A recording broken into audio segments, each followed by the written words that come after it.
All right, so 2018 Colorado ZR2, front brakes are done. What about the rears? First, take your damn lug nuts off. 22mm socket is what the stock lug nuts use. And it is time to take this wheel off. So get your wheel and tire off, and I'll see you on the other side. Alrighty, so wheel and tire is off. This is the back of your brake caliper and bracket. First thing you're going to do, two 12mm bolts. We're going to take those off. And then from there, we're going to take off the caliper bracket. But first, we will use a 12mm socket on an impact and take these two bolts off to get the caliper off. And we will place it right here on this dirty axle.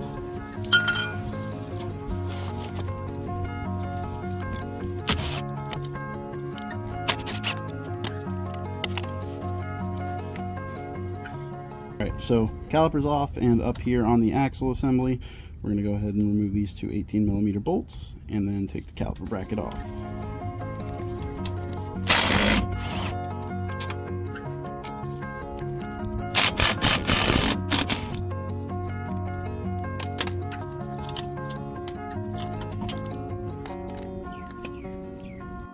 Alright, so as you can see, caliper bracket's off. For these clips, it really does not matter how they come off. Don't worry about hurting them. Your pads come with new ones.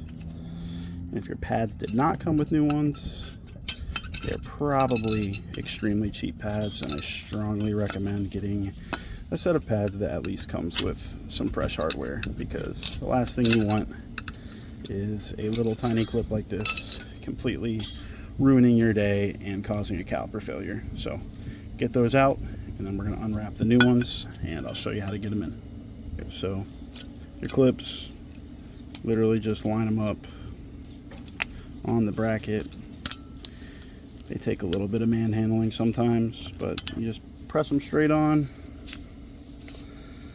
and they're locked in and ready to go back together. Alright, so rotor's back on. Caliper bracket is going back on now. Just replace these 18mm bolts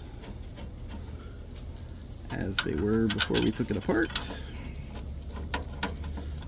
Zip those on with your impact or with a ratchet. However you choose to proceed is up to you. Personally, I like using power tools. It saves time, but you literally can do this with a ratchet. Now we're going to put our pads back in. Line them up with the grooves. Pop them in, make sure they're flush. Do the same with the other side here.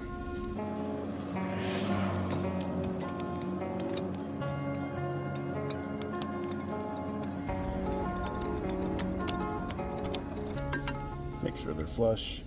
Now we're going to get our caliper back on. Alrighty, so now all we're going to do here, line up our caliper bolts. The 12 mils we took off first when we started.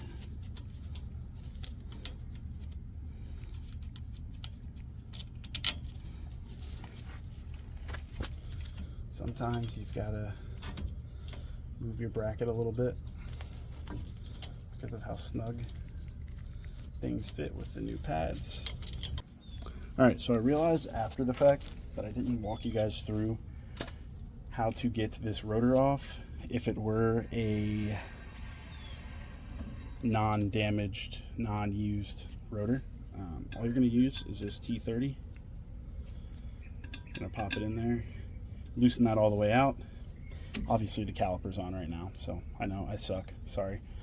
But assuming the caliper's off, you take out this Torx T30 bolt, and you just pop the rotor once on the face where there's not this heat shield, or dust shield I should say, sorry.